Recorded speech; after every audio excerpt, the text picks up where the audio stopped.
Dear colleagues, welcome to our webinar on war in Europe, mental health of refugees and forcibly displaced people from Ukraine. My name is Mariam Schuler-Otschak. I am professor of intercultural psychiatry at Charité Universitätsmedizin in Germany, and I'm also the chair of the working group of the action plan on providing mental health care for migrants and refugees. Furthermore, I'm the chair of the section on transcultural psychiatry of WPA.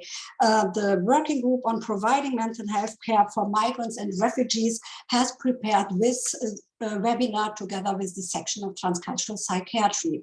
As you know, Europe has not yet come to terms with the pandemic. It is confronted with a new dramatic emergency.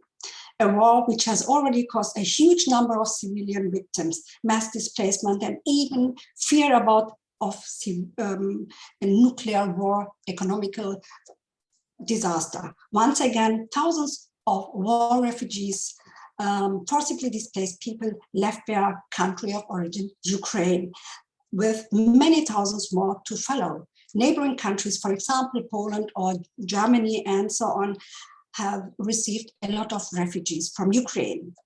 And this is a huge challenge for all these countries, but of course, this war has a huge impact on the mental health of these refugees and on their well-being. We are very happy now to realize this webinar, War in Europe, Mental Health of Refugees and Forcibly Displaced People from Ukraine. I'm very happy now to introduce Professor Dr. Afzal Javid. As you know, he's of course the president of the WPA. He's consultant psychiatrist in UK and Pakistan, honorary professor, Institute of Applied Health Research, University of Birmingham in UK, honorary clinical associated professor in Warwick Medical School, University of Warwick, UK chairman, and Pakistan Psychiatric Research Center of Fontaine House in Lahore, Pakistan. I'm very happy, Afzal, that you are now here and will give us some introductory words or greetings words. Thank you very much, Mariam, and good morning, good afternoon, and good evening, as this webinar is being attended by a lot of people from different parts of the world. Let me first thank Mariam, you and your group, and especially our group members, Professor Levanke and Professor Marian, especially for their long-standing association with WPA and their dedication for supporting the work of WPA. As you have rightly said, that unfortunately, war, disasters, conflicts are increasing day by day. And all these have got important implications on mental health. WPA is not a political organization, but as a professional organization, we are highly concerned about the state of mental health, especially among those people who are facing these disasters. It is unfortunate that the war in Ukraine is causing a lot many issues, and WPA feels that even if the war finishes, the impact will continue growing.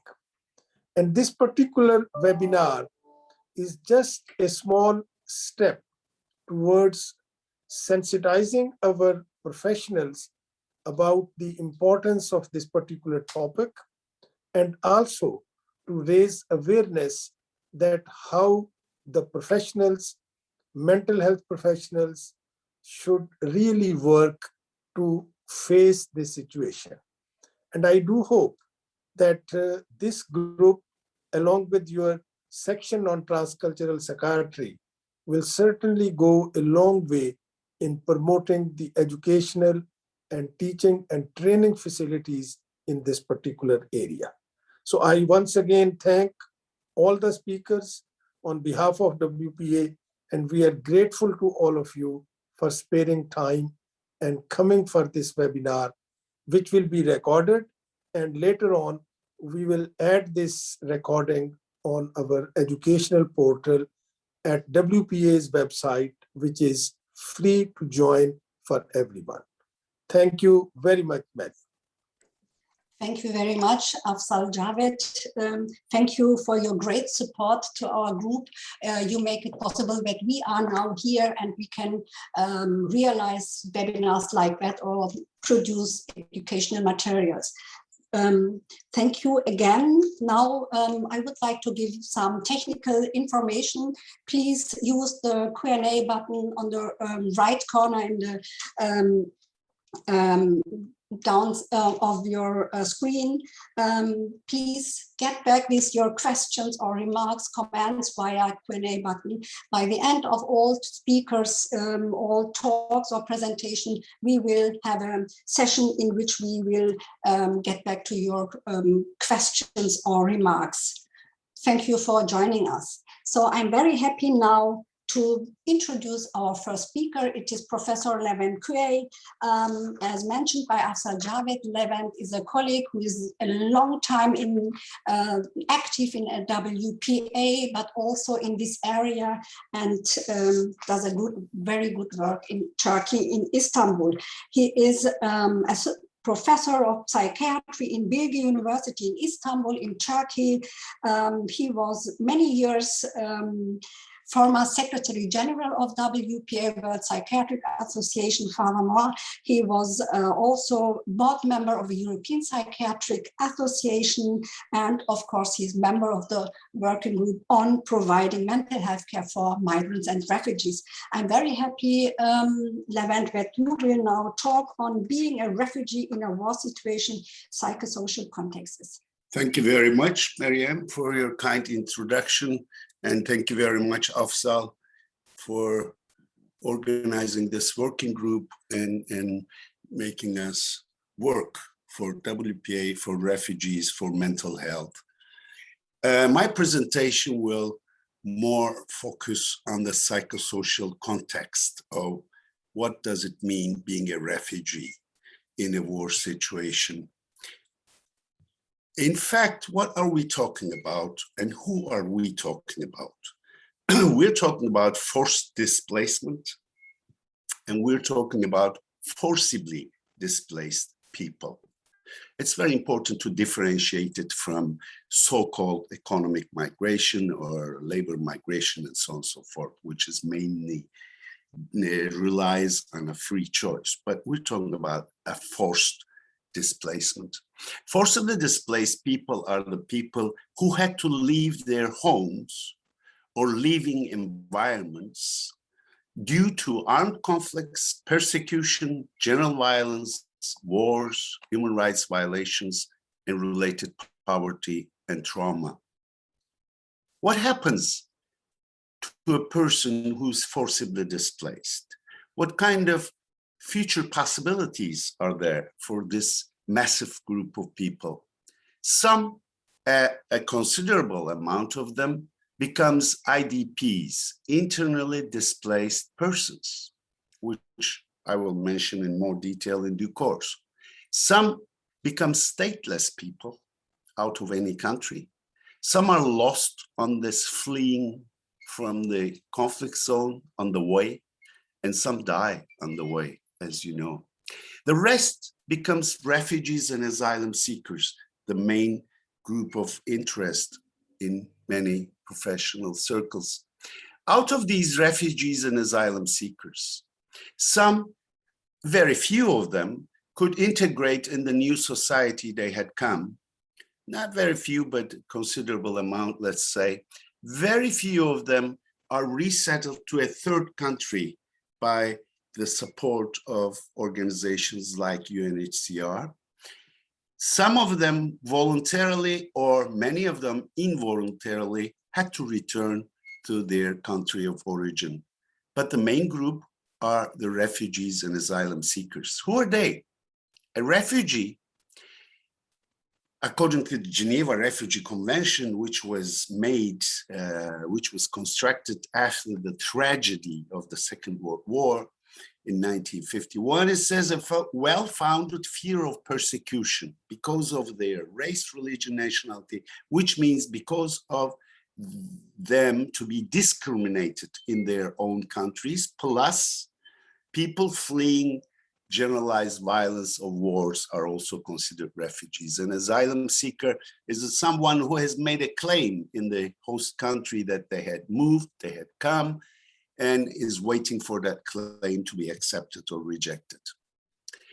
UNHCR has been publishing special global reports on this issue since 2014 in more detail. And I've been following these reports, yearly global report and mid-year trends reports every 6 months. And they are the most reliable source of information on this issue. You could see down the screen the other sources of information. In 2015, the motto, the headline was "Forced Displacement Hits a Record High." What was this record, so-called record? It was 63.5 million people were forcibly displaced in all the world. And it was the first time exceeded the number of 60 million of forcibly displaced people, which was the number of the Second World War. So it was the first time, it was more than that. What happened since then? Tragedies continuing and increasing, in fact. From 2015 till the end of last year, almost 95 million forcibly displaced people worldwide are estimated, including the IDPs, refugees, asylum seekers, stateless people, and others who are focus of concern. And as you all know, this year started with a new tragedy, the Ukraine war. Not only the Ukraine war, but besides the general route of refugees as forced displaced people coming from Northern Africa, Middle East, Afghanistan, Iraq, Syria, and all those countries pouring into Europe has been continuing. Besides, as you know, the conflicts and armed conflicts and persecution in the Central Americas and in many parts of Africa, which made many people to flee away. Just these figures, I'm sure my colleagues will give more figures, and you might see discrepancies between these figures because the situation is very volatile, it's all volatile. So there will be different figures. But to have a meaning, what's going on is until the end of last week, there were about 8 million border crossings from Ukraine outside to outside, and 2.8 million. I think it's now more than 3 million. These figures are changing, increasing every day. So we are facing a situation which deepens or which worsens every day or every week. But currently, it's approximately estimated that 110 million forcibly displaced people worldwide due to armed conflicts, wars, and human rights violations. If it was the population of a country, it would be the 14th most populated country in the world. Second in Europe, third in Africa, third in all Americas, and eighth in Asia. Out of this 110 million, more than half are internally displaced people, which most of the time their problems are neglected because they're still in the same country. Their disadvantage is that they are not protected by the international laws of refugees, and they are still living in the same conflict zone. Their advantage is to be familiar with the language and culture, but still living in the same conflict zone is a burden. About 1/4 are refugees, and about 5% is asylum seekers. Look at the stateless people. Around 5% are stateless. Stateless means those people do not have any access to health and education services because they're not registered into any state. Currently, around 80% of all forcibly displaced people in the world are living in LMIC, low and middle income countries of Africa, Middle East, Southeast Asia, and Central Americas.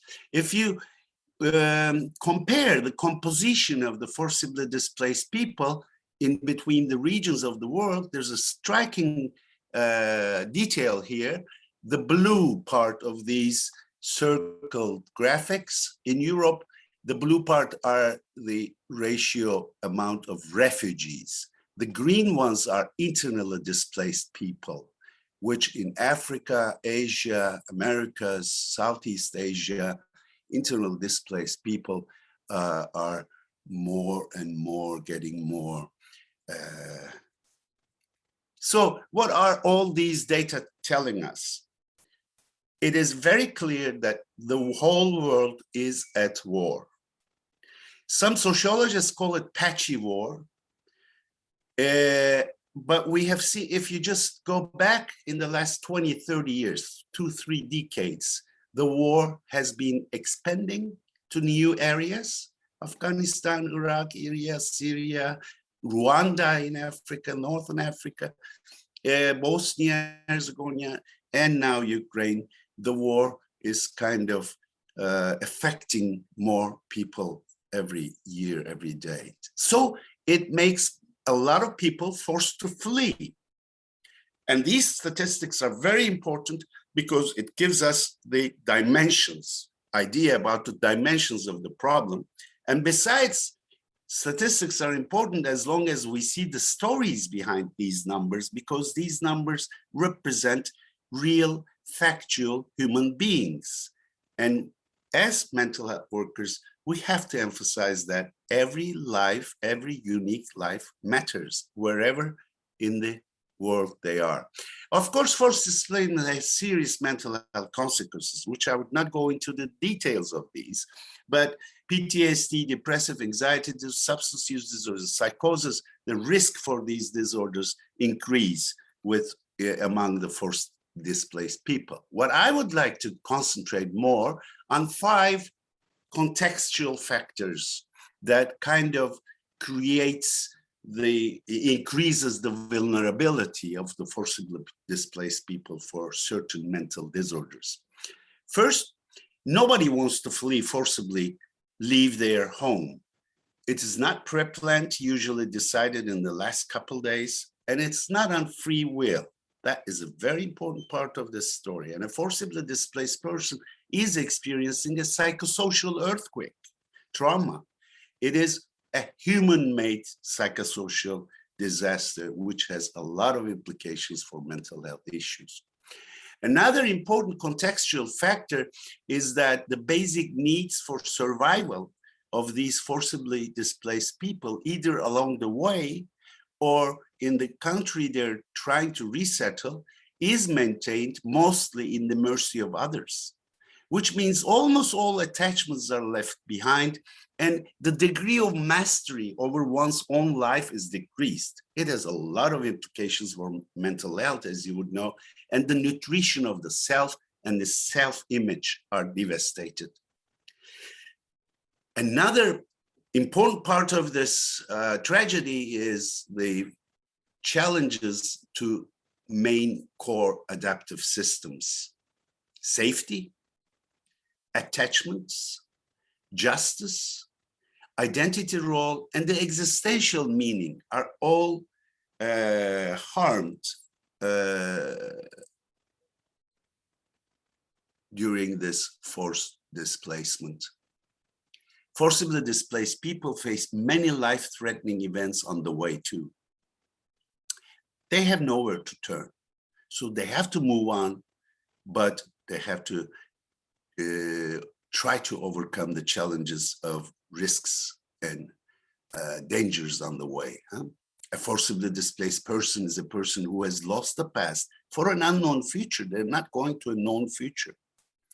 And so experiences of loss and threat of loss is kind of imprinted in their selves. It's a situation of die or fly. The most important part of the story is that victims of human-made trauma and organizational violence, organizational state violence, we should be very clear, which is called wars, are more likely to result in PTSD than accidental or nature-made traumas, as we know, and forcibly displaced people face human-made traumas. So to draw up what kind of conclusions we could draw up and what kind of questions we should put in front of ourselves as psychiatrists, mental health workers, and our professional organizations. As clinicians, of course, we have the duty of treating mental health problems related to forced displacement, whoever they are, wherever they are, and whenever we meet them. That's our professional responsibility.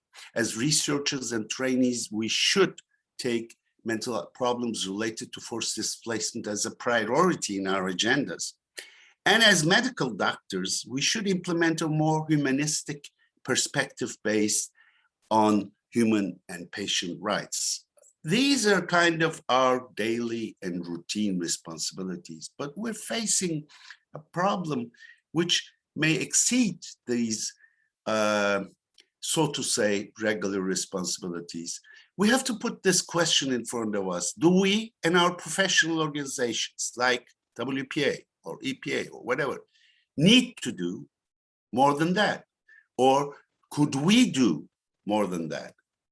Of course, as Afzal had mentioned very clearly, we're not political organizations, but as professionals of mental health, as workers of mental health field and psychiatrists, we are dealing with the consequences of the socio-political, economical, blah, blah, changes and disasters. We're trying to fix these consequences, but at the same time, we have the right to ask questions like this. The answer is coming from Radwan. He's a young man of age 19 from Sudan, West Darfur.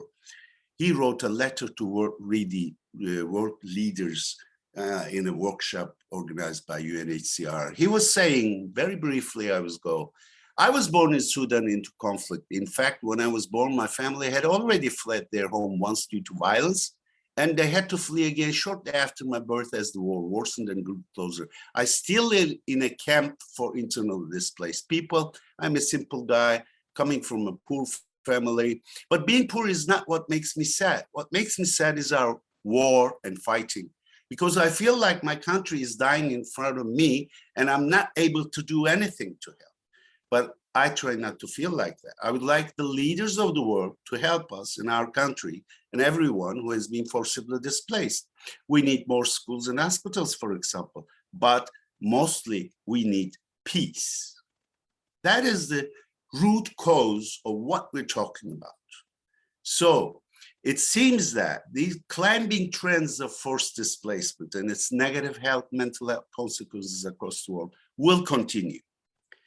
As it is said, will continue and will affect future generations also, unless the international community takes a new, solid, effective, concerted, transnational humanitarian action. That's what we need in many parts, fields of our endeavor, against war and push towards peacemaking.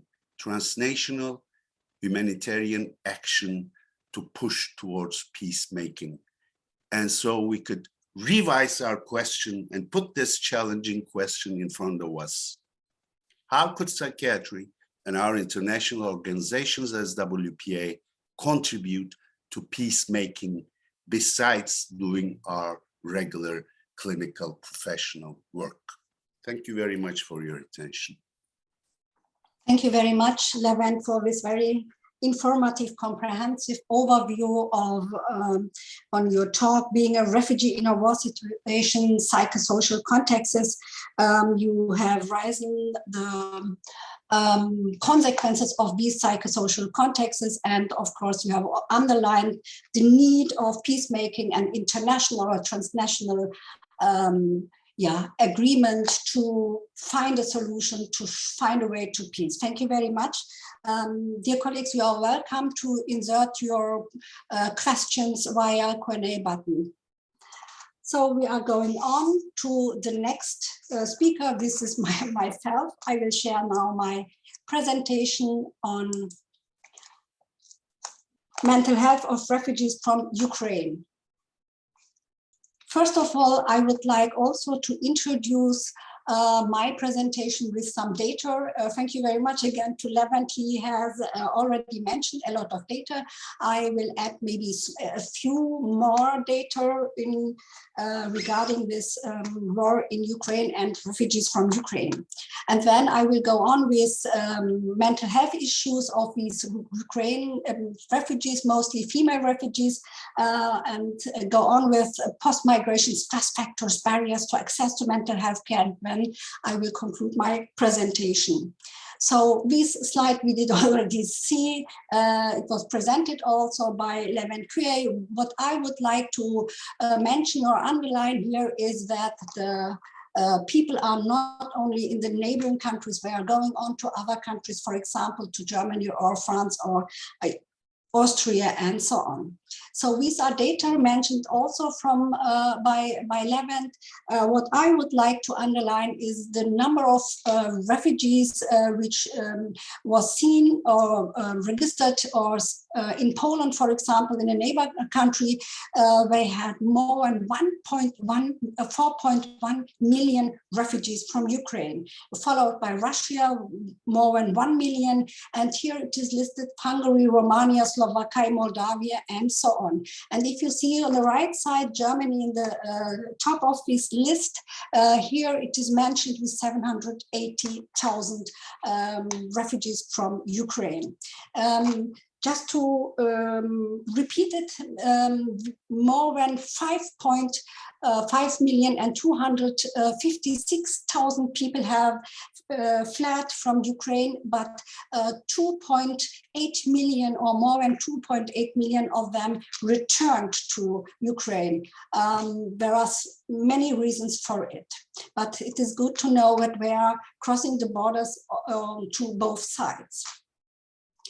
In Germany, for example, we had yesterday more than 876,000 refugees from Ukraine, and 67% of all these refugees were females and 38% were children or youth. But the main issue is what we see here is that the majority of this group are accommodated in privacy, not in shelters. For example, 25% of them could be accommodated by friends, others by private flats, 22%, or with other relatives. This is a new phenomenon because till then we have put them in shelters or in bigger housings and so on. So this is a great change. Another issue is that in the beginning of the war, people woke up and said, we will receive a lot of refugees from Ukraine, so we had to start and offer them some specific consultation possibilities and so on. We did it too. We started with our specific consultation possibility in the beginning of March. And we could do it because we had a scientific staff from Ukraine who speaks both languages very well, and she could translate, and of course we trained her and so on. So others followed, and we are very easy reachable via email, phone, or nowadays also video consultation. And there is in the beginning everything free of charge for these people. It was necessary that we are registered somewhere, and then it is possible to receive all kinds of mental health care, support, and so on. Then what we did with these refugees, of course, diagnostic, treatment, counseling, and so on. We also networked with other institutions. We did a lot for helpers, voluntarily help us, and collect, of course, data. And all these offers were done with multi-professional team in which we had psychiatrists, of course, psychologists, nurses, social worker, and so on. And what we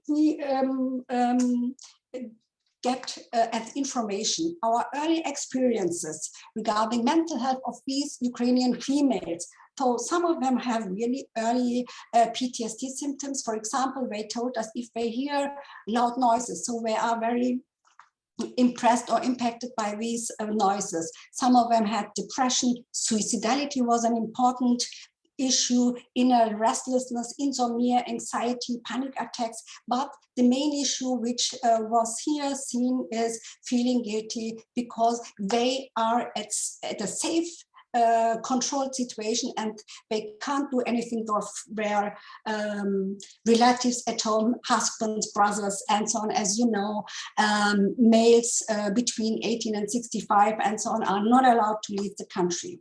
And therefore, many of these females felt guilty and are in a bad condition regarding this issue. And of course, they had also a lot of somatic symptoms.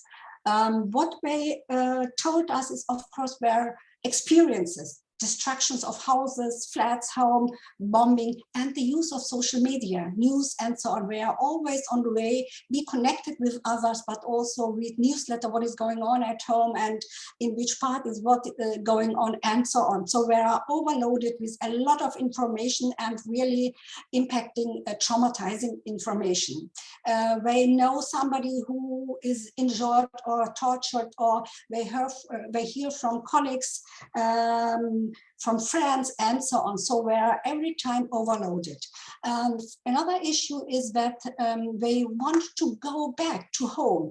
They want to support their country fighting again the big enemy. It's like a David against Goliath, you know, a very big, huge countries in war with a small country, and so on. So these people are sometimes in uncertainty, feel helpless, powerless, but also the feeling of being at mercy of others, and so on. So these worries or sufferings are impacting them.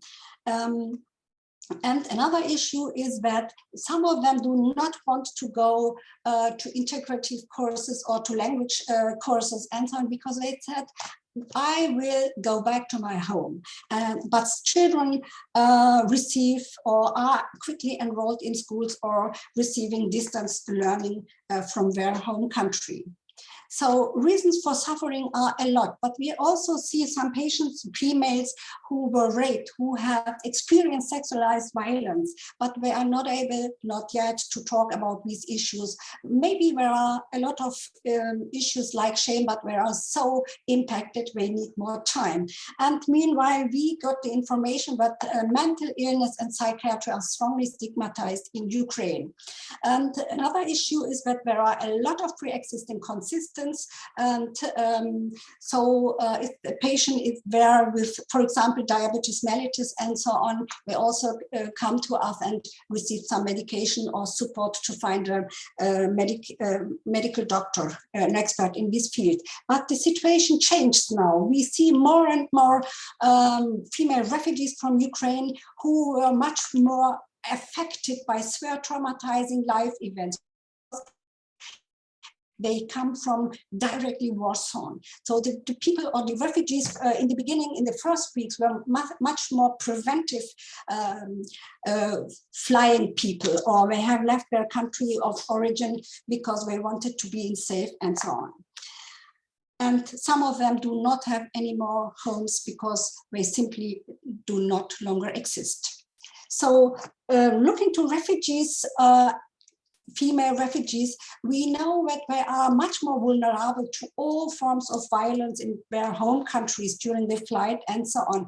And mostly there are a lot of not only one experience, traumatizing experience, there are a lot of experiences, so we are impacted by a cumulative process of many traumatizing events. Therefore, I would like to present a few information of our study on female refugee, which we did 2016, funded by the Federal Commissioner for Integration, Migration and Refugees. At that time, we did a representative study with refugees from Afghanistan, Syria, Iraq, Eritrea, Somalia, and so on. And we wanted to know which kind of life events did you experience in your home country, but also during the flight. And these are the results. We wanted also to know, did you experience with events by yourself, or were you an eyewitness, or have you heard of? And it was very interesting to see that the majority of these people told us that combat mission in war or stay in war zone was the most mentioned, followed by lack of housing or lack of food, water, and so on. And looking to the eyewitness, for example, it was mentioned serious accident, fire or explosion, and so on. Why did we differentiate it with? Because we know that all these possibilities to be self-experienced, to be an eyewitness or have heard of, can impact you and lead to trauma-related disorders, for example, PTSD, depression, anxiety, or suicidality. Furthermore, we wanted to know which kind of complaints do they have. Just to remember that they had tendency to cry, as some of our patients. So I present these psychic complaints because we see these complaints also by our patients from Ukraine. For example, feelings of anxiety, tendency to cry again, not knowing why, or sadness, feeling of loneliness, and suicidality was very interesting. At that time, our sample, representative sample, was during the face-to-face interviews, acute suicidal, 5%. And we saw also in our patients increased suicidality, but we can't say now or report statistic data because these are low now. There is no representative data available now on regarding refugees from Ukraine. But we know they had very similar experiences in comparison to the female refugees, and we expect that the new coming female refugees from Ukraine will have also all these trauma-related disorders or develop such kinds of disorders. I will get back to this point later. Now, a few information about the epidemiological situation in Ukraine. For example, mental health disorders in Ukraine is, in comparison, for example, to Germany, lower. So at 12.4%, in Germany, 15% prevalence. And they have also similar situation with most common disorders, including depression, anxiety, and so on. But there is an issue which is really striking. Looking to the information, alcohol-related disorders, which are much more prevalent in males in Ukraine in comparison to females. So, and another issue is affective disorders. Here's also a big difference between males and females. Females are much more affected in comparison to males regarding depression. Another information is also striking, which is related to suicidality. So the rate is given in Ukraine as very high, with more than 30 per 100,000, especially among men, with 56.7 per 100, and in females 8.4 per 100. So the global average is at 10.4 per 100. I do not know why this rate is really very huge. Another information I got is that in Ukraine, the confidence to turn to psychiatrists and psychotherapists is not widespread. And according to the Robert Koch Institute in Germany, only 4% of the population in Ukraine make use of mental health care, compared to 10 in Germany. So the utilization of mental health care issues are lower in comparison to Germany. It was before the war. Maybe this is one reason why these people do not receive or visit or ask for more mental health care issues. Another issue which I would like to underline is the prevalence of trauma-related disorders. You can follow here that in different meta-analysis and so on, it was found that the PTSD was in average in 30.6%, depression 30.8%, in comparison 1 to 12 in the general population. But this means that almost every third person with a refugee experience suffers from trauma-related disorder. And there are a lot of influencing factors before migration, during the migration, as mentioned, but also after the migration. The issue is not that the people came in a safe situation, they can control it and so on, but there are some factors which are ongoing, impacting their mental health conditions and well-being. These factors are so-called post-migration stress factors. For example, stay in collective housings where containment measures, for example, are not possible. So in these conditions, it is another condition now for refugees from Ukraine. So they are allowed to stay not in these shelters, housings, they can go to private flats and so on. Separation from families. In Germany, for example, it's not possible if you are distributed to another part of Germany, you have to stay there. But here it is allowed to stay with your family members or friends. Isolation and so on is also not seen in this group of refugees from Ukraine because they are welcomed in Germany. They are included to get from the first time of their arrival to use all kinds of mental health care issues. They can also be included to the work processes and so on. So the exclusion is not realized here. Also looking to the barriers to access to mental health care issues, but also to other authorities. There is a preferential treatment here regarding these refugees from Ukraine and so on. Another issue is really very important. Since 1 month, they are allowed to get work permission from the first day. They are treated as people with unemployed, and all agencies are responsible for them. Another factor is the asylum application procedure is here not applied, and so on. They do receive less discrimination, less stigmatization, and so on. And they are really welcomed and socially integrated, and so on. And also regarding access to to mental health issues and so on. These barriers which are existing for other refugees, for example, rejection of patients with a refugee or migration background due to racism and so on, is less here. They are much more, again, I'm repeating myself, much more welcomed, or rejection because of additional work. This is also less seen. Information about deficits and so on of both sides. Here, these people receive a lot of information and support by many volunteers. So all these aspects are very important to know. They have a lot of support, and they are able to be integrated in the social world, social inclusion, but also in work life. So in comparison to others, they are much more able to find so-called normality, a structured day life, and so on. But still, we expect, or we see till now, few visits when expected. And we think this is, summing up, maybe a reason why many fled preventive. The much more impacted, traumatized females receive maybe arrive now in Germany or in other parts of Europe.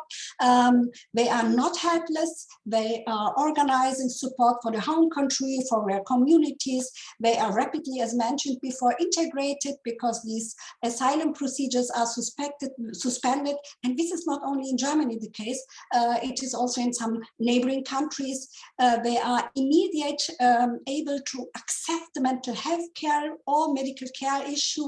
They find private accommodations. They are treated as unemployment people. The children of these refugees from Ukraine are very rapidly enrolled in schools. They are concerned with arriving, and the issue which I would like to underline here is that great sympathy and solidarity, great willingness to support by the population, support on a large scale, and so on, is really seeing. And it's, of course, it's going a little bit down, but it is still continuing. And we expect that development of trauma-induced or related disorders, for example, PTSD, anxiety, depression, and so on, will be seen later because the war is going on and so on, and we will much more receive much more impacted, traumatized people with more severe traumatizing life events and so on. So we are now able to prepare us for this huge number of people who are impacted by the war and so on. on. But another issue is that the voluntarily helping people are sometimes also traumatized or rebuilt now. I got yesterday this information, more and more burnout conditions, or maybe also secondary traumatizing. So therefore, they need also huge support. So we expect more impact on their mental health and on their well-being. So we have time, we should prepare us. One issue is my last information. Ethical principles is here in comparison to other refugees from other parts of the world, from Afghanistan, Syria, and so on, is suspended. So we see in many countries no equal treatment of refugees, and this is not acceptable. Thank you very much for your attention. I see there are some questions. You are invited to have more questions.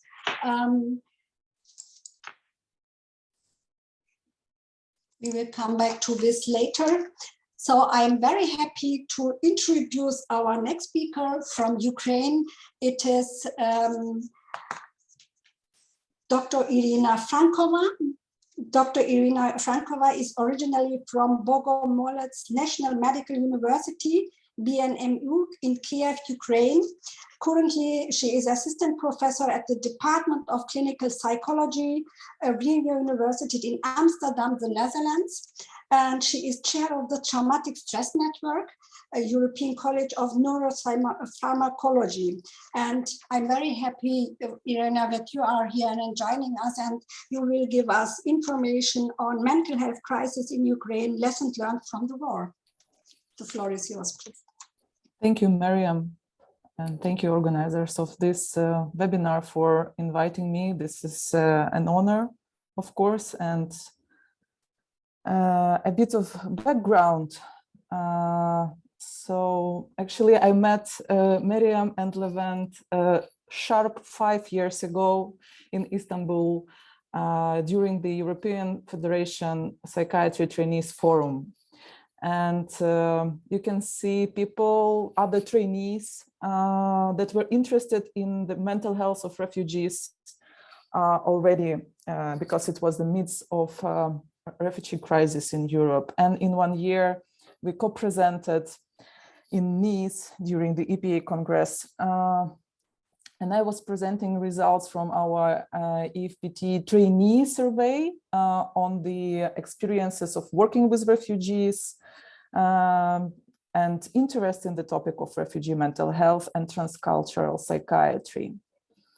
So what was the tendency 5 years ago? And I feel that actually this tendency is quite the same, that many trainees were really interested in this topic, more than 75%. 60%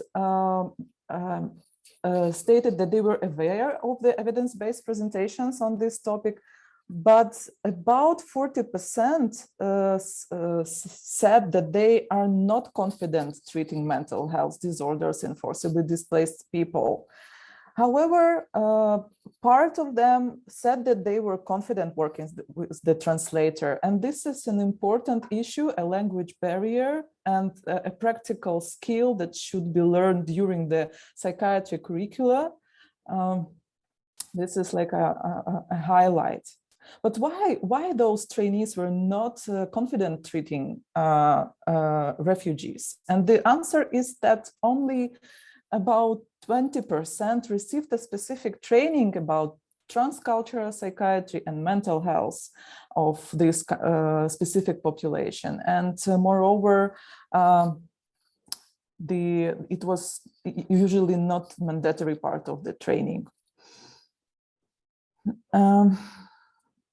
And how could I imagine that just in 4 years I would be a forcibly displaced person myself?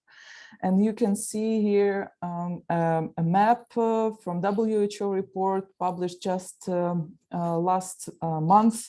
And you can see darker colors of Ukraine, which means the more internally displaced people there, lighter colors means less. And those dots, pink dots, those are hostilities that taking place since 24th February 2022. And just to remind you that actually when the war has started in 2014, the number of internally displaced people was about 1.5 million, and 300 million asked for asylum in Europe. And now we see that those numbers just in 4 months are striking.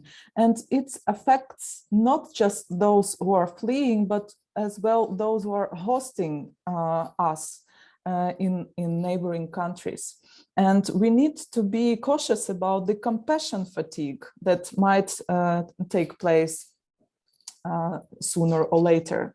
And when people asking me like, how are you?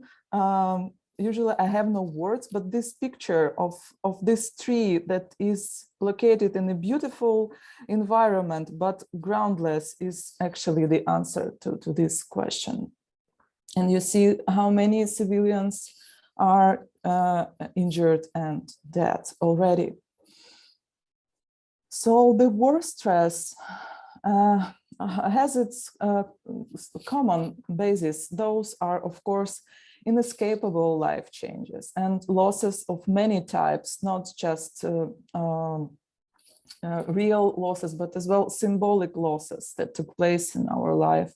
The uncertainty and unpredictability, and most awful is that we are exposed either directly or indirectly through social media to those grotesque scenes.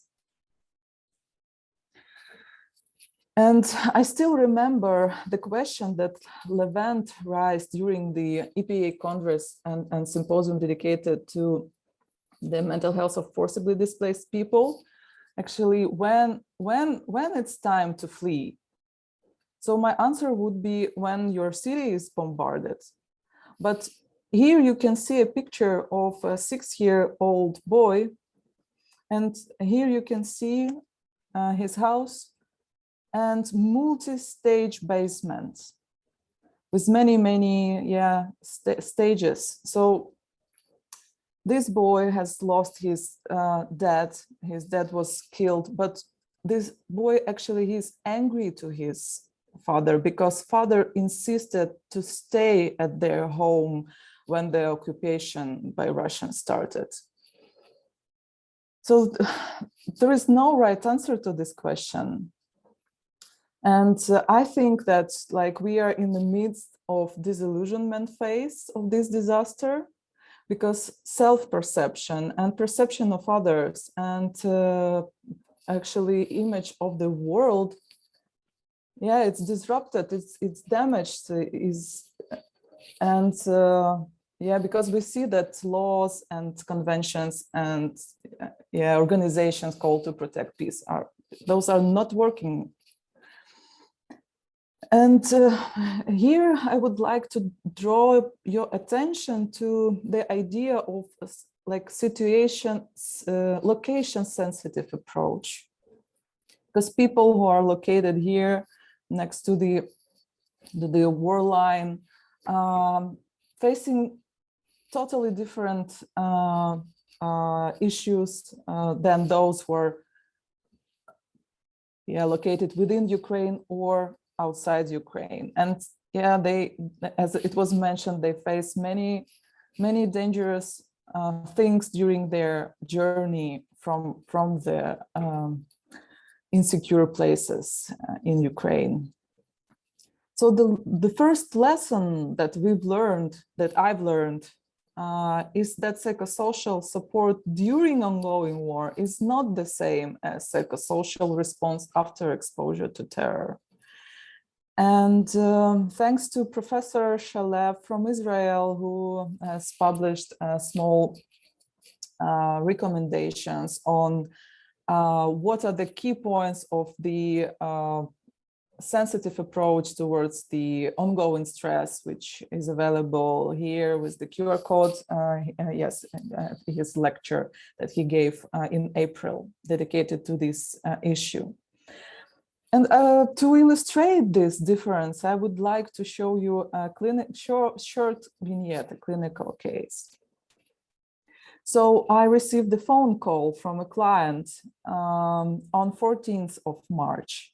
And at this point of time, Kyiv was surrounded by Russian army.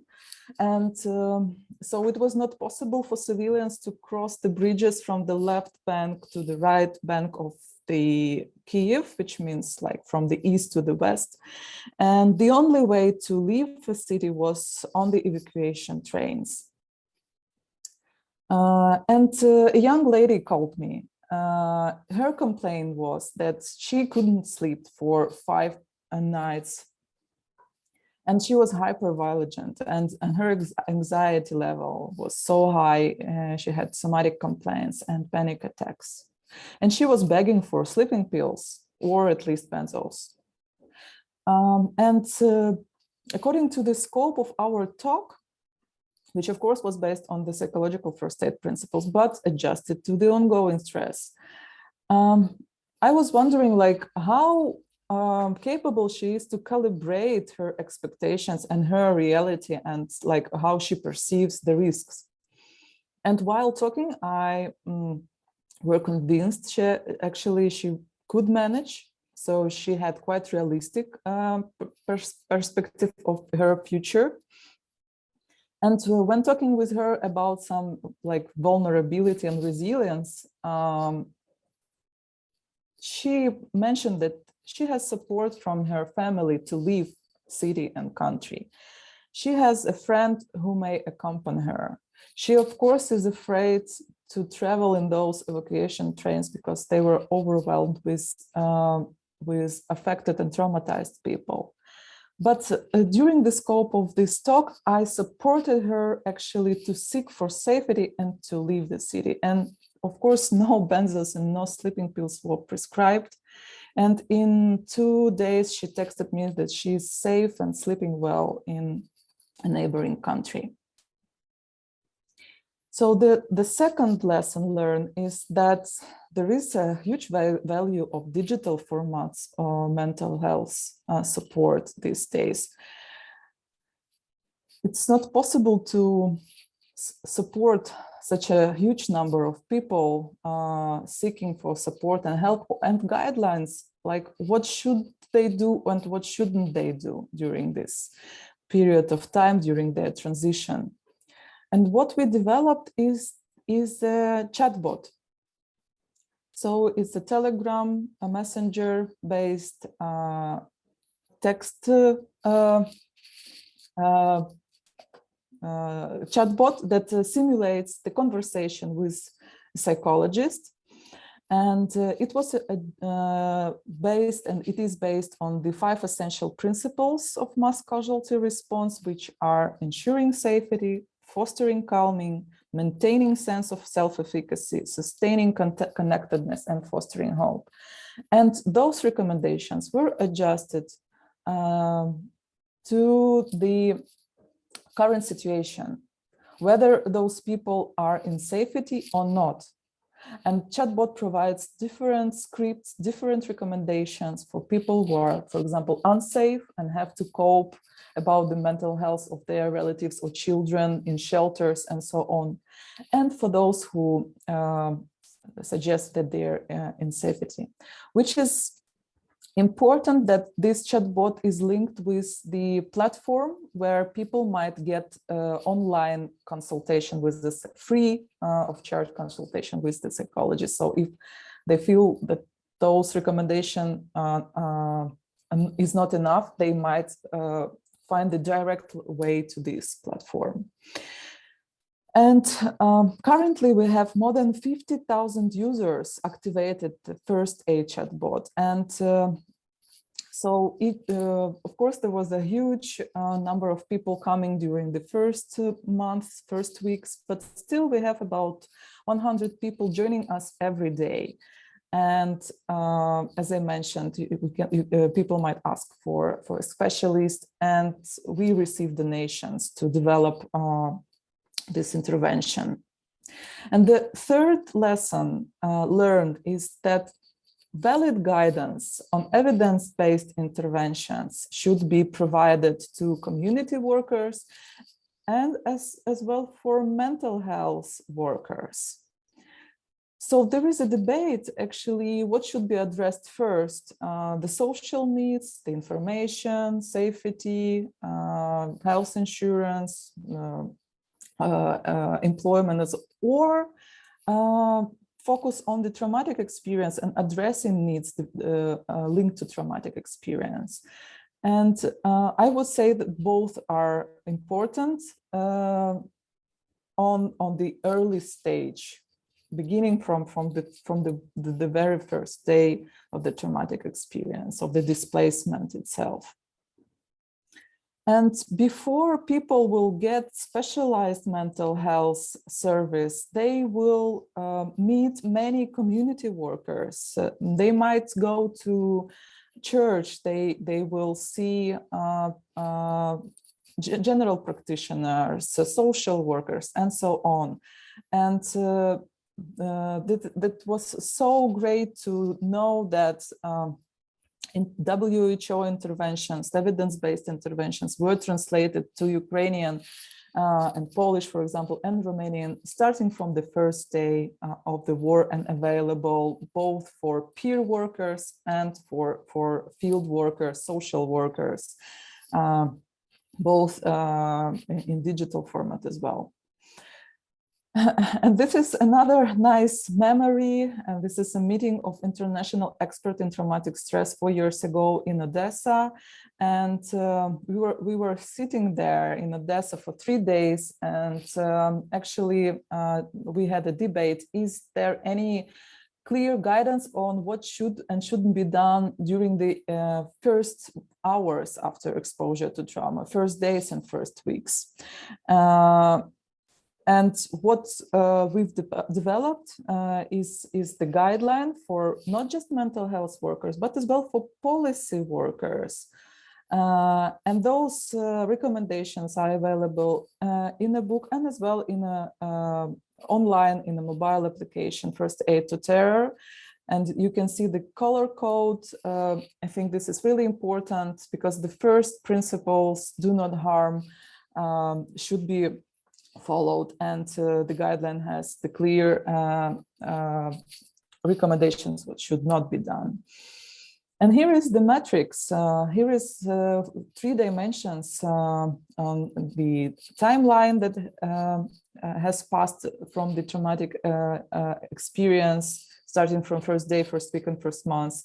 So depending on the intervention, either it's individual intervention or it's group intervention, and recommendations for task forces or risk assessment or leadership, or even social media and media on how to cover news about the terror and traumatic events. And the third dimension is a population, because there are different recommendations either for children or adults or first responders. But what is missing here is actually of what are the recommendations during the ongoing stress. And this is something we would need definitely to work, because on one hand, during war, it's crucial to deliver valid guidance to community workers on evidence-based interventions that can be safely used both in person and remotely. And valid guidance should be developed to address mental health needs of forcibly displaced people across different stages of exposure to war trauma and after flight. And I want to highlight that in collaboration with World Psychiatry Association and professional organization, American College of Cardiology, online course on mental health was developed, and it includes a mental health and natural disaster lesson that is available for general practitioners and doctors and nurses all over the world, and available in English and Spanish language. So thank you for your attention. We need peace, Levent, I agree, and I hope that it will happen soon. Thank you. I'm looking forward to answer your questions during the Q&A session. Thank you very much, Irina, for bringing us all these possibilities to help people in acute traumatizing situations. But you are fully right. What can we do if this terrorism or if these attacks of war is going on and people are ongoing under the impact of all these traumatizing events? Very interesting. I think we will have a little bit time to discuss, and we can get back to some questions regarding this topic. Thank you very much. I think you do a really great job. It's amazing what you have done till now. Now, I'm very happy to introduce our next speaker. She's a very good friend of us, Professor Marianne Kastrup. She's specialist in psychiatry, Copenhagen, Denmark. I think our community of World Psychiatric Association may or should know you because you are very active in the World Psychiatric Association. Many years, for example, you were a member of the executive committee of the World Psychiatric Association, also the treasurer of Association Social Psychiatry. You have chaired also the Transcultural Psychiatry section, as I remember, but you are also well known in the European Psychiatric Association because you were many years Secretary General of the EPA, and of course you are also a member of our working group on providing mental health care for migrants and refugees. I'm happy to listen now to you, to your presentation on long-term impact of the war on the mental health of refugees. Marianne, the floor is yours.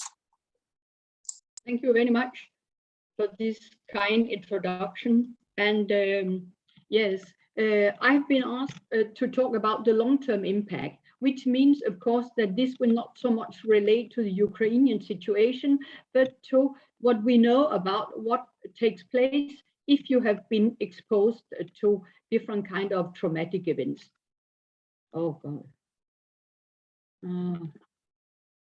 Sorry, I can't. Oh, now it comes. Yes. Just share with you that, of course, this is due to the situation in the Ukraine that I will present this. This slide has already been shown, so I will go further, because there are, as Levent was saying, there are certain changes in the numbers and how it is counted. But what is the important thing is that this number is increasing this year due to the very unfortunate situation in the Ukraine. But just to remind you, I'm going to talk about the long-term impact. But why is it that you have to flee? We have heard it already in the previous presentation. I shall not repeat it, but just to say that, of course, war is one situation out of many. And we are focusing today about the war, but it's also interesting to see that in recent years, more and more are fleeing countries due to climate change, due to general poverty, not just war. But let us focus this presentation on war primarily. First of all, the immediate consequences. Of course, there are long-term consequences that I shall share with you, but some of the immediate consequences, I think it is important to recognize that it is very important to identify the problem soon after arrival. There has been discussion with WHO, should you screen all refugees coming to a country for various kinds of health disorders, including mental health disorders. And there has been pros and cons, and I shall not get into detail about that. But overall, I think the situation in most countries today is you do not screen automatically all refugees entering a country. But on the other hand, you have to be aware of that in case they present problems, there might be many different problems. There has been very often a tendency that refugees, primarily if you're looking upon their mental health problems, that it is PTSD. But I think Levent was also talking very much about the psychosocial factors. And in fact, much of what I'll say here will also be related to the psychosocial problems. But it's also important to remind ourselves that, of course, we can also talk about migrants in general, but all in all, this is a study that is not new, but the numbers have not changed in the sense that it is much more common to have mental health problems if you come as a refugee than if you come as an economic migrant. It's just to keep this in mind. But let's have a little look on the long-term outcome, which is the topic of my presentation. Well, of course, a lot of it has to do with the psychosocial problems that you may face once you come to a new country. We have heard it already in the previous presentation, and there will be a little overlap in what I'm saying. Of course, there's a lot of problems how to adjust. There's questions about your safety. If you are, we heard Miriam talking about you may stay in private places, but you might also stay in different kind of shelters. There might be language barriers. There might be barriers when it comes to health, legal problems, and of course, a feeling of that you are alienated, that you no longer belong anywhere. I think the metaphor that Irina showed with the tree without roots was wonderful, because I think this really epitomizes a lot what it means to be a refugee.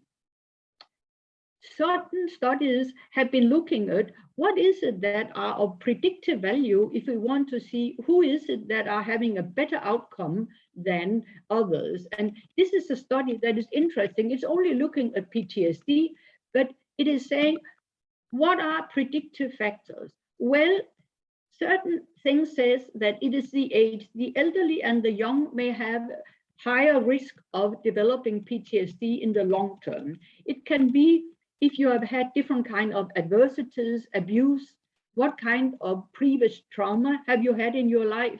What are the psychiatric histories in your family? Just to mention that these are some of the factors that may have a predictive effect on whether or not you as a refugee develop PTSD.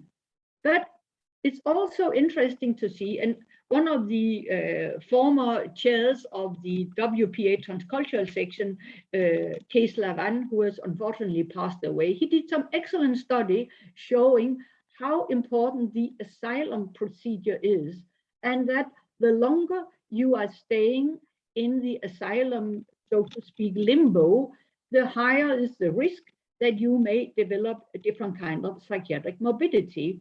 And once you obtain asylum, there's a lot of evidence showing that then some of your psychiatric problems may not disappear totally, but they may in fact reduce the magnitude, and that you are better off. I myself, in my previous work with traumatized refugees, I still remember a case where a man was absolutely unable to do anything. And the day he in Denmark got,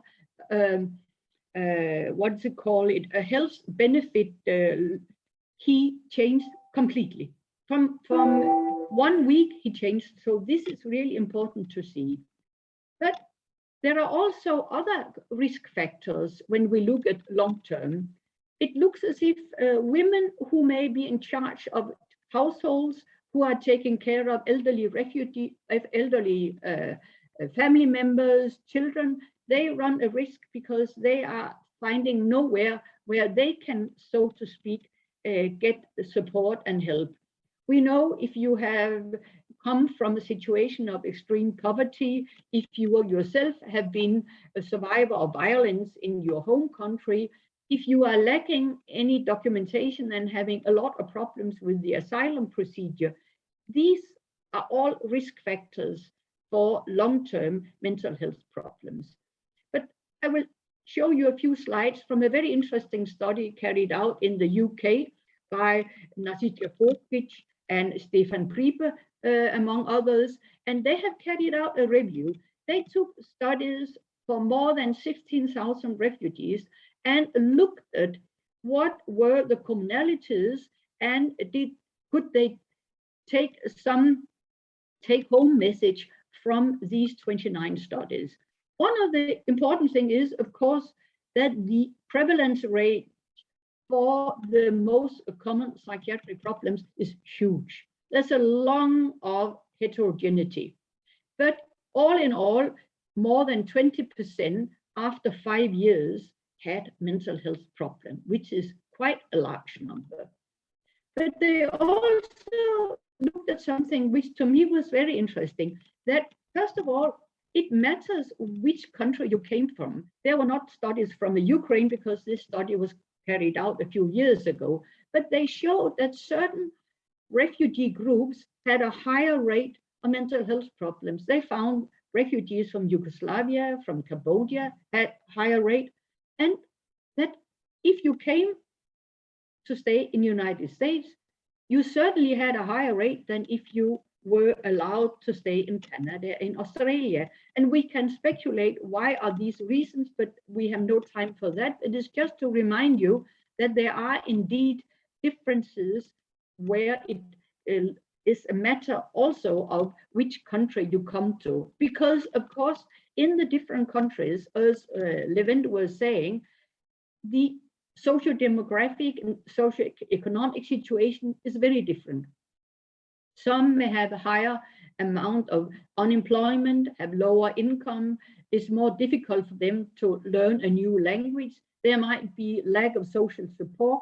All this in this overall study, they found that this had a relationship to depression. Others found that gender, female gender, had a relationship to long-term anxiety, but not to PTSD, despite the fact that more women in general develop PTSD.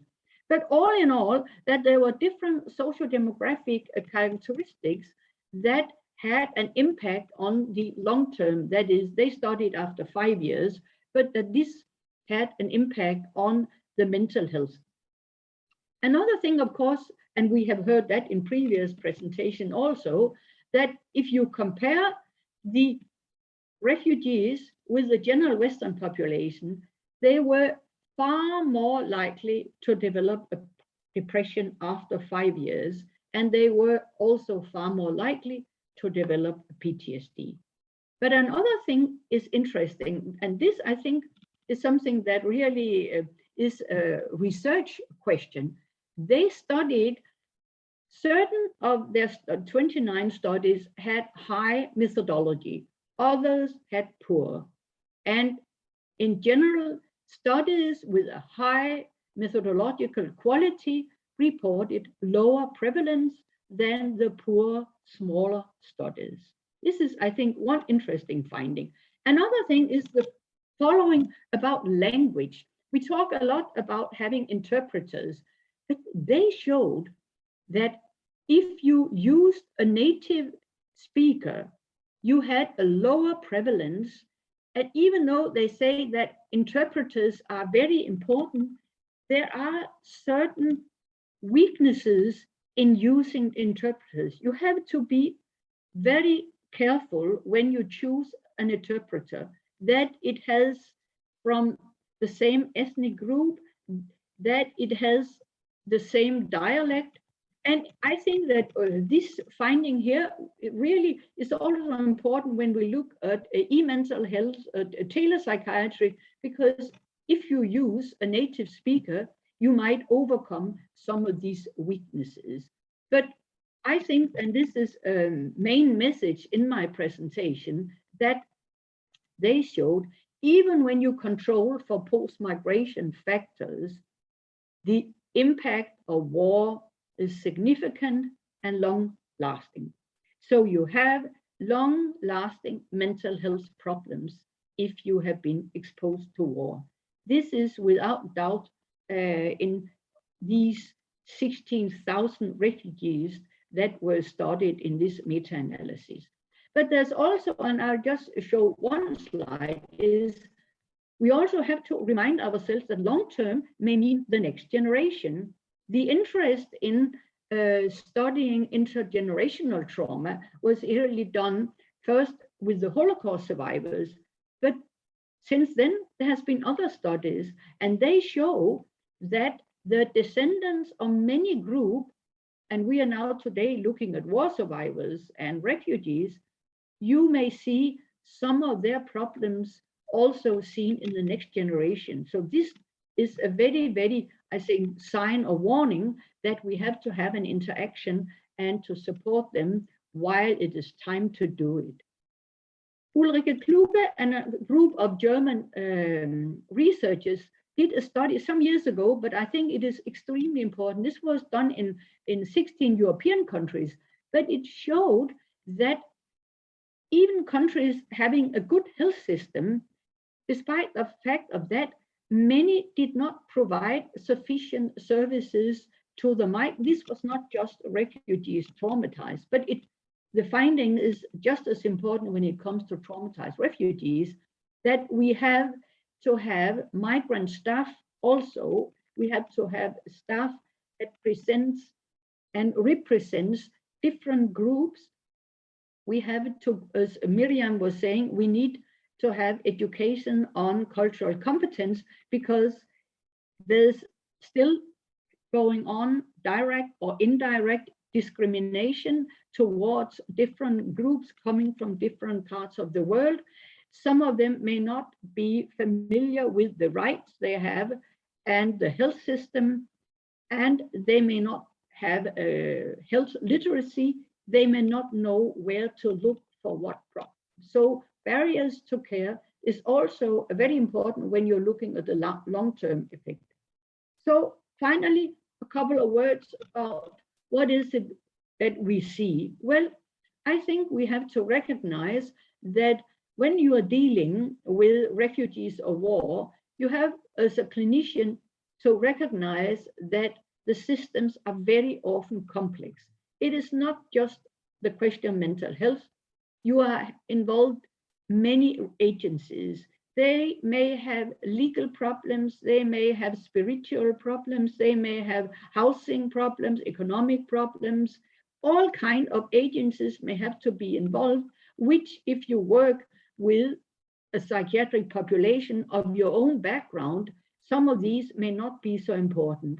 And this also speaks to the importance of having a multidisciplinary approach. But it also, and this is a problem, I think, in many public health systems, it requires extra time. And many of us, having worked, I have all my life worked in a public health system, and there is a certain amount of time given to do an assessment, and very often the system will not allow the extra time required due to the complexity of the situation. And this requires, I think, a lot of supervision. And of course, as I already mentioned, that the interpreters have to be trained and knowing exactly the problems related to the clinical services. And finally, about the therapeutic services, I think that it is important to base many of this in the community, to be as close to the refugee population as possible. And I've already mentioned that we have to have sufficient attention paid to the variety of aspects, psychological, physical, social, spiritual, legal, all of it. And also, and I think in Miriam's presentation and also Irina's about the women, that we have to have an emphasis on empowerment as part of all treatment if we want to provide, I would say, adequate and sufficient services to refugee population in order to minimize the long-term psychiatric output. So thank you very much. Thank you very much, Marianne, for this really very good comprehensive overview on the long-term effect of the war and on well-being of all these people. Thank you very much. We had really excellent talks. Now we can go on with the Q&A session. We have some comments and some questions. I would like to start here with the comments received via chat. You are very welcome to submit your questions or comments. We have time to discuss and time to exchange, for example, knowledges, experiences, and so on. The first comment was very enjoyable and well-structured lecture, thanks to Professor Kueh. I was reminded on Hans Rosling. Maybe, Levent, you would like to say one word, or do you know who is Hans Rosling? Please, you are. Of course, I know him. He's. Thank you very much for this comment. Very complimentary. Hans Rosling could just be an idol of how to present. He is from Sweden, and he had made very important talks in mid-20s, I think it was 2006. You can find in a TED talk, to make meaning out of statistics. His main focus was, and he had presented very interesting hypotheses through that. But thanks for this nice comment. What could I add? Thank you. Another question is a great remark, great presentation and food for thought. WA through the military psychiatry section has already provided to all clinicians who are fighting daily the hairy of war, mental health consequences, the knowledge what they will expect in such situations. And the link is here. If you like, please copy and paste it, not to forget it. But as mentioned by Afzal Javid, our president, this webinar is recorded and is going on to be recorded, and you can have access to it on the educational website of WPA. Now, another comment from Germany, a colleague, he says PI has checked, or I think it's PI has checked the free online library, and he mentioned also this link, an offspring of MED and so on, another website for guidelines, textbooks, and other operational documents. Thank you very much for these information. So you can also have some access to these, hopefully, if you go to the links. Then a colleague from Ethiopia, hi Jibril, you have written in the chat, post-Ukraine crisis, we need to advocate for fair refugee system, otherwise it will not make sense, everyone must be equal. So this is a very good comment. I have underlined it that we had in Germany, for example, the condition that people from other parts of the world who have also this refugee status are not treated equal. So this is here the ethical principles, ethical codes of our professions and so on are suspended. And this is not a good, fair condition. Maybe some of our speakers would like to comment this comment of Jibril from Ethiopia. Well, I think we have to clarify a confusion that we all share frequently.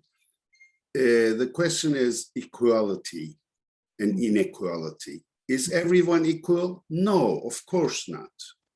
Everyone is not equal. But as doctors, as psychiatrists, mental health workers, we're underlining the emphasis, we're emphasizing that everyone as human beings should be treated equally. More than that, even some disadvantaged groups should be treated more, more services should be given to them compared to ones who are in less need. We know it very well from schizophrenia, patients with schizophrenia, elderly patients with dementia, children with developmental disorders should receive more services, more resources than compared to other people, I should say. So this confusion about equality and blah, blah, it is, of course, everyone is not equal, and the disadvantaged groups need more service and more attention. Yes, but in the same way, we can't differentiate for one group having much more possibility to access to mental health care services and others are limited. So I understand the question in this way that all refugees who are hosted in countries should have the same possibility to access. Yeah, sure. They should be treated equally. Yes. They should enjoy the same opportunities and so on and so forth. Thank you very much, Levent, for clarifying this part. Again, I'm going to the chat.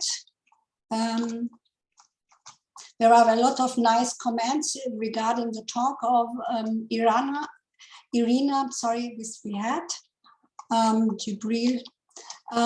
Comment from a colleague in Netherlands, wonderful and inspiring presentations, Irina, thank you. Another thanks lot, Irina, again. Again, a very good comment regarding your presentation. This is very nice to read and to hear. I will come to this point. Irina, would you like to add something, or another colleague to this?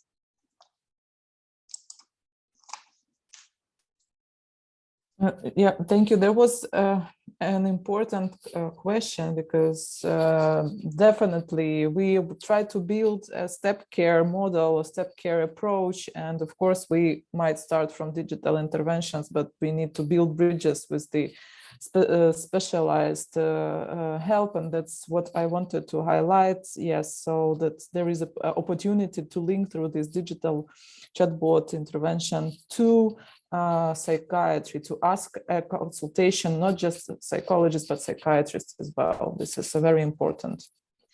I have a question. Yesterday we had another conference on very similar topic, and one of the speakers was Professor Barbara Jung from Austria. She is the head of the Red Cross in Austria, and she works a lot. She is a specialist in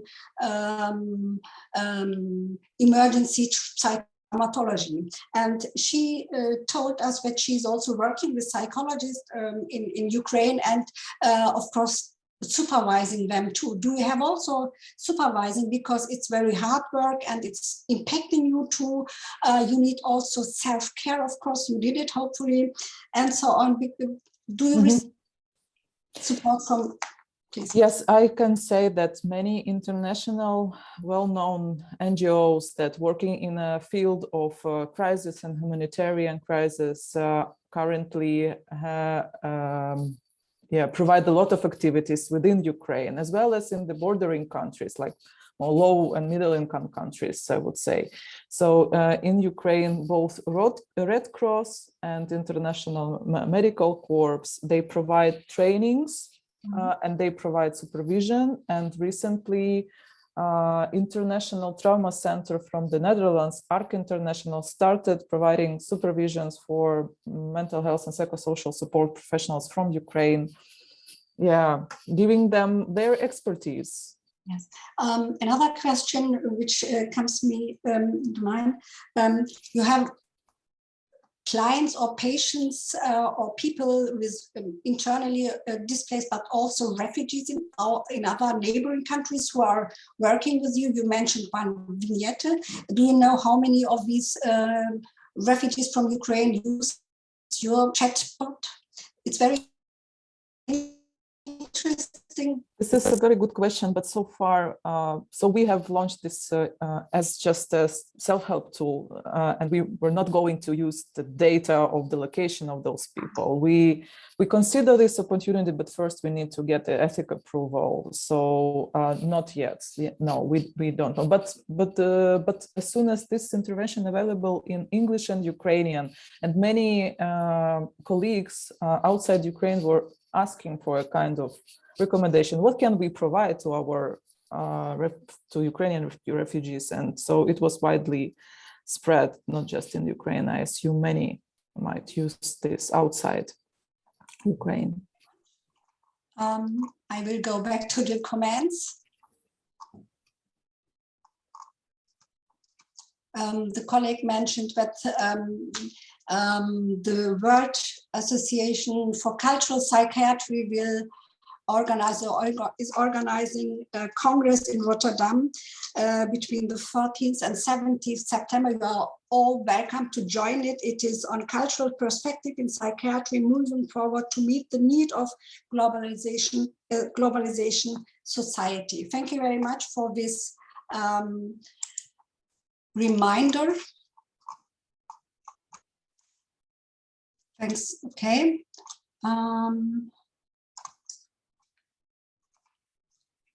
Another colleague, I am psychiatrist in the US. In my volunteering, I typically have only one consultation visit with each Ukrainian refugee. Anyone have advice on what is most important to accomplish with limited time? Who would like to get back to this question? Maybe Mariana, what do you think?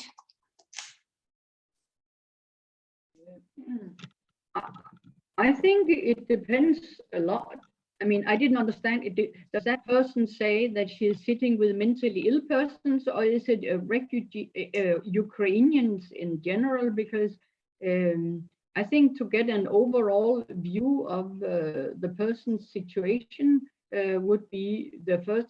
And I think some of the basic aspects of, is the person secure? Do they have some of their daily life necessities fulfilled? Because one thing is working on dealing with the trauma. If the person is homeless or has, I think some of these issues have to be clarified before you do any more psychotherapeutic intervention. Thank you very much. I can add that it depends. I agree with Mariana Kastrup. It depends on the situation, conditions of the people. We are able to see the patient not only one time. We can see them if they need it much more, maybe also years by years if needed. So this is the point which we see in Germany now. This is possible now for refugees from Ukraine, but not always for refugees from other parts of the world. Just to remind. Irina, do you want to add something? Yes, I agree with Mariana and you, Miriam. As soon as we have this idea, like problem management, the PLUS program, which suggests that we should follow the request of the person and just ask what would be the most important thing to talk about with the person, and follow just one simple request per meeting. Thank you. So going on,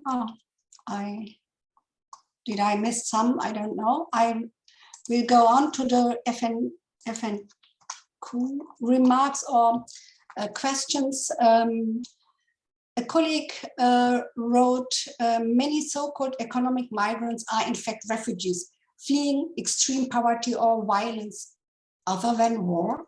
Maybe this is a good question for you, Levent. Yes, well, thank you for this question. Because of the time strain, I didn't go into the details, but there's another issue that should be clarified. We could think it as a spectrum, and the name of the spectrum is displacement. On one end of the spectrum, there is the so-called economic migration, in which people move to another country for better economical, social, cultural opportunities. Like in 60s, Germany, Sweden, and many well-developed European countries had invited workers from Southern Europe, Italy, Turkey, Greece, ex-Yugoslavia, and so on. That is kind of at the one end of displacement. At the other end of the displacement is what we're seeing, witnessing now in Syria, in Ukraine. War, because of war, people fleeing away. This is forced displacement. Of course, there's a gray area in between.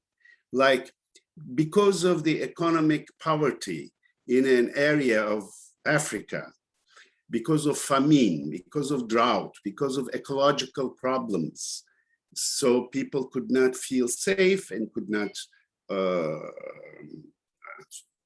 could face many disadvantages, psychosocially, economically, and so on and so forth, could not even have basic food, and they flee to a better part of the world, a more developed part of the world. Of course, that is a forced displacement too, but the term refugee has also legal implications. We cannot use refugee for everyone who had forcibly displaced, because when you have the legal status of being a refugee, that person is protected under international laws.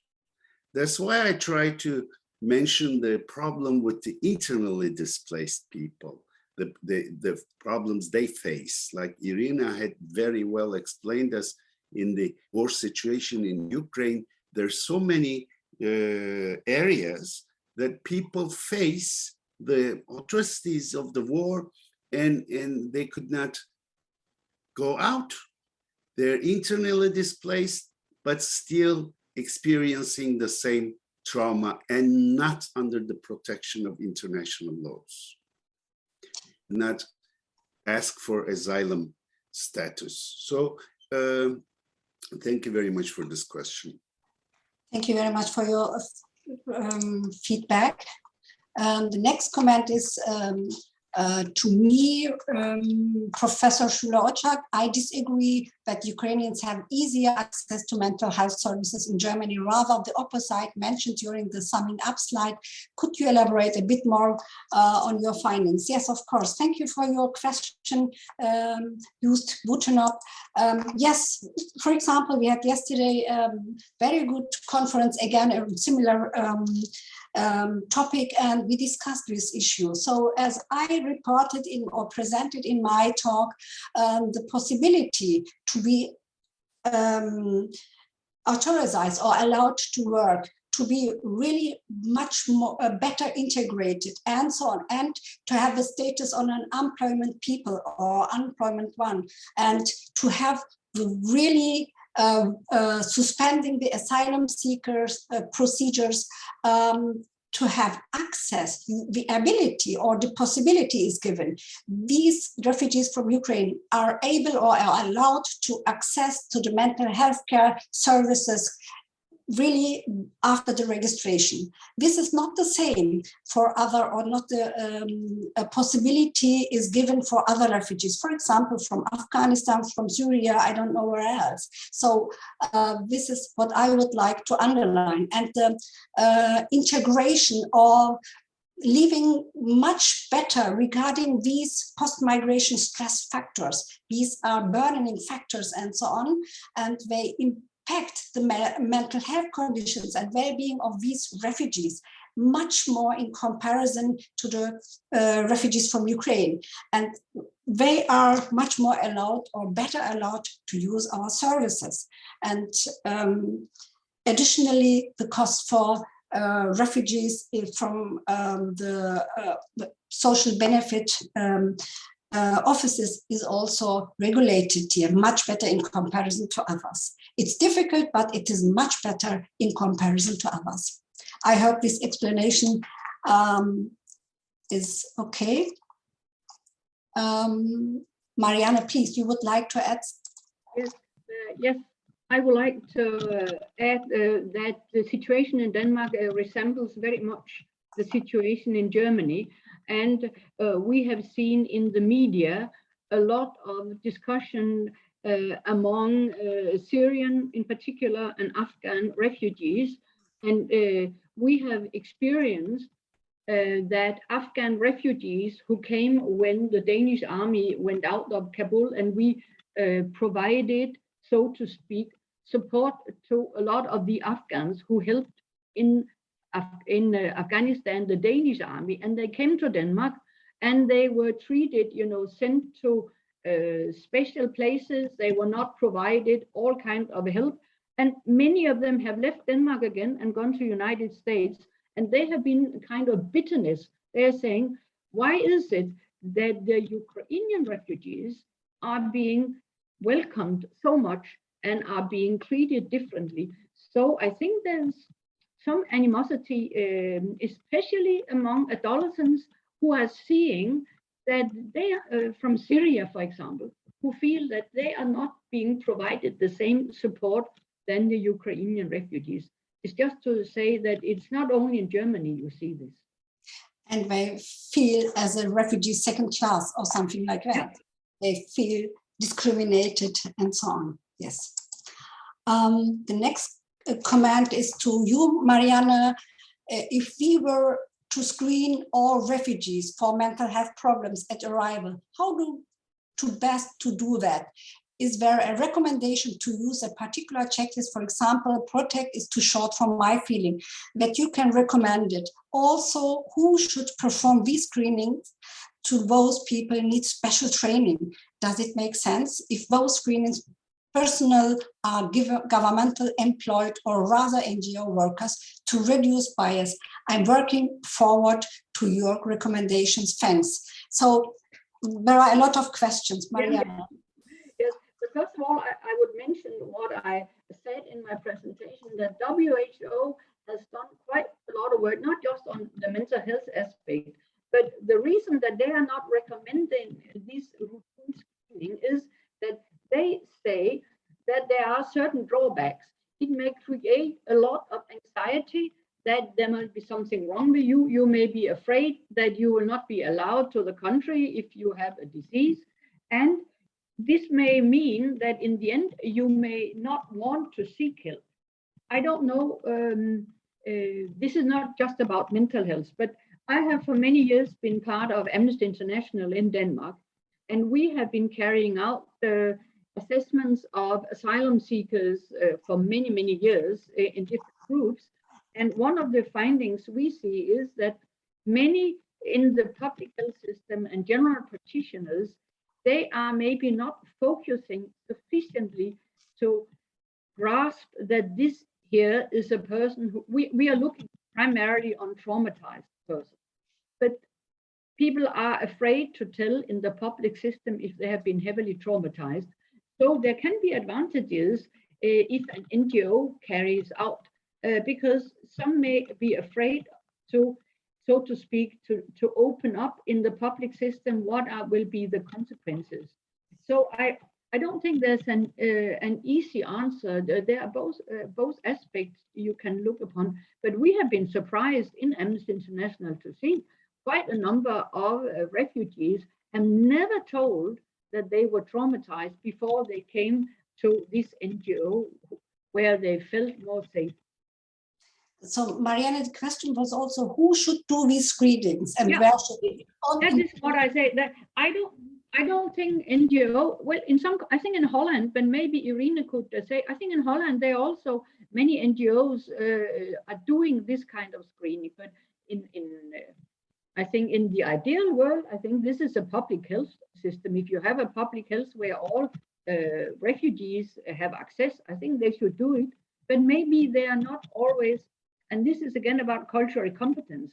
Maybe they are not sufficiently aware of how do you find out whether a refugee is traumatized? How do you approach them? Do you have sufficient interpretation, etc.? So I think if we put a better cultural competence to the public system, I think it's a public job. This is the topic on which we will organize another webinar, and hopefully we will have a lot of participants. Thank you very much, Marianne. We will go on with the next comment or question.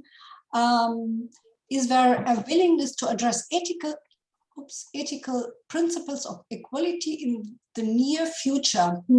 I'm thinking maybe this is a question to Afzal. It is willingness to address ethical principles of equality in the near future. It's, of course, the willingness. I think this is again a sort of a very important issue which many of our psychiatrists and mental health professional colleagues are facing about ethical things, about equality. And at the same time, this is also a very sensitive area because WPA as an organization can only advise or give recommendations about the ethical principles, but probably what we are promoting, that in each country there should be a strong body of professionals who could look at some of these issues, and then we can do that. I mean, if people are interested, WPA's website has got some documents about the ethical issues, about the reports of our ethics committee. I think that may be a good reference for many people who would like to go through that. Thank you very much for this recommendation. The position statement of the ethical committees of WPA has published this statement, and everybody can have access to this statement. Thank you for this question and the feedback to it. Now another question I agree. Okay, it's again from Just Butonov, agreed, the access in theory is given, but this is more like splitting hairs. How is it in practice? Do they have shorter waiting times for a date? Yes, they did. They have shorter times, not only in our outpatient service, but in all others. We are well networked with some colleagues, and many many of them have made it possible that they have really in a short time access to these services. So time is running. We have 8 minutes. So I will have a look to the last chats and then give the word to the floor to Professor Afzal Javid. Amazon answer. Okay. Okay, these are thanks. Thank you very much. Thank you very much for this very interesting discussion, but maybe one of our speakers will have a comment or additional question or something like that. Seems not to be so. So Sorry, may I just request Levent if he could kindly advise what WPA should do, because this is a very important area and we will be very happy to really go through and get the opinions from our WPA leaders. Thank you very much, Afzal, for giving me this chance. I will try to summarize it in a minute. As in the last slide of my presentation, as in your introductory words, of course, we're not a political agency. We don't have any power to implement, to improve things, to become better. But this position of mental health workers and psychiatrists just trying to fix the things that have been damaged, devastated by all the non-health sectors, by decision makers, by politicians, by economic, social developments or underdevelopments, whatever, and the war. And we here are waiting and trying to fix. There were beautiful presentations, beautiful intervention and research efforts like Irina, Marianne had summarized. We have to, what WPA could do, WPA is a very strong organization since it is the umbrella organization of national psychiatric societies. WPA could not have that power, but national psychiatric societies in their local realities have a lot of power to affect varying degrees to the politicians, to the media, to the public, and to the other health workers. So I think, let me emphasize another thing that Marianne Kastrup had mentioned. It is very, very important. We are not talking a problem of today. We're talking a problem of generations to come. The transgenerational transmission of trauma and its effects will take generations because, as we know, violence breeds violence. What will happen to the kids who had been facing the violence in Ukraine today some of them will become perpetrators, some of them will become victims. We all know this from the other wars in the world for many years. So I think WPA could make a very brief, clear statement that we psychiatrists and mental health workers are ready to do whatever we can, and we have been doing it many different levels in many countries, but we at least want to express the root cause of all what we are facing. The first root cause is discrimination and related armed conflicts. And we have to stress that mental health theory and practice have the capacity, have the tools to suggest in solving conflicts in a non-violent way. There are many research and many knowledge that we had accumulated in mental health field. So I think WPA AFSA sincerely could prepare a very brief statement and get the support of all member societies against violence, discrimination, and war, wherever it is, whoever is doing that. No, I think Levent, this is a very, very valid suggestion. And just to want to say that when this problem in Ukraine started a few months ago, yeah, WPA was among the very few organizations that strongly condemned the violence, the war, the conflict. And we emphasized that our member societies should be united to provide and to support the humanitarian cause. Yeah. And I think, Mariam, I mean, as we are just approaching the last minute of the time, I mean, excellent presentations by all of you. You have really given us a lot of foods for thought, giving us a broader conceptual points, future concerns, and very, very important experience from the place where the conflict and where the trauma is being really seen as a big and major issue. I think if you ask me, one of the important take messages which I have taken from here is that while we are talking about humanitarian causes, while we are talking about different aspects of displacements, forced displacements, refugees, migrants, one thing is very, very relevant, that professionals, and especially mental health professionals, and more importantly, psychiatrists, we must be exposed to these topics during our undergraduate and postgraduate education.